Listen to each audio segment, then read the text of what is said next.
It's a selling day. In the morning, I tweeted about the list of the stocks which are getting hit harder. High flyers, all of these. The biggest Sammy, the boss, the leader is Nvidia. And you guys know if you look at the daily chart that Nvidia has been running for a long time. So it was due for a correction. That's why we focus on Nvidia. We know it's been running crazy and it's a matter of time. We get a big red pullback candle and we got it today. And we were ready for it. There's some news. Morgan Stanley under on mega cap working on a new chip in China. I said only long over yesterday highs, no go under 182. It did not push over yesterday highs, so there's no long. So we already know we are not longing it. No, we want to short it. QQQ is heavy. Nvidia breaking MTF cloud, you short it. MTF short, I gave it at first 5 minutes, you short it. Your stops right over MTF clouds. Breaking the yesterday lows, you short it. 10 AM bounce, you short it. And we moved the stops down. Look here, I gave the stops 180, 150. We never hit the stops. All day, hold.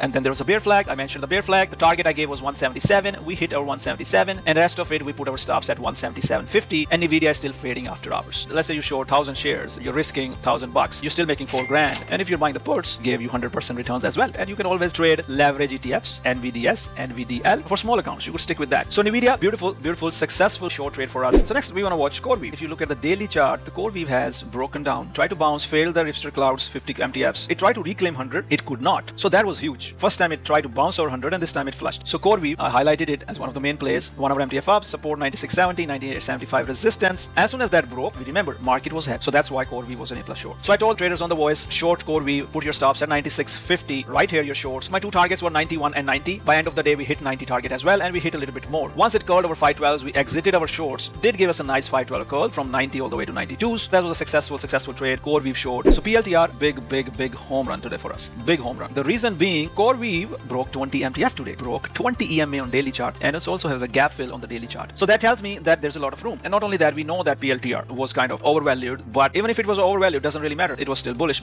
until today. So PLTR today made one of the biggest candle at high volume. So as soon as I saw that 20 MTF breaking down, I moved PLTR to top of our day to place, because even yesterday you saw that the PLTR had some bearish news, but it held day before yesterday's lows. But today, once it broke the 2021 MTF, I told the traders 2021 MTF short. Target I gave was 160, and we did hit 160 by middle of the day, and still then we did not cover. There's no reason to cover. Short, stay short. We put our stops at 159. You ride the clouds. You do not cut. As long as clouds are bearish, you stay bearish. So we put our stops at 159, and even then a lot of traders are swinging the shorts right at 144. It hit our 155 target, closer to our MTF, filled the gap a little bit below. It was a home run. You can trade the puts, or you can trade leverage ETFs. 160 lottos, they went from $1 to $5, 300-400% gain, but you need to be patient. Short here, you can short it all day long with the system. That's how our traders are consistently doing good even in the red market. Come to trade with Ripster. Join the community at www.tenettradegroup.com.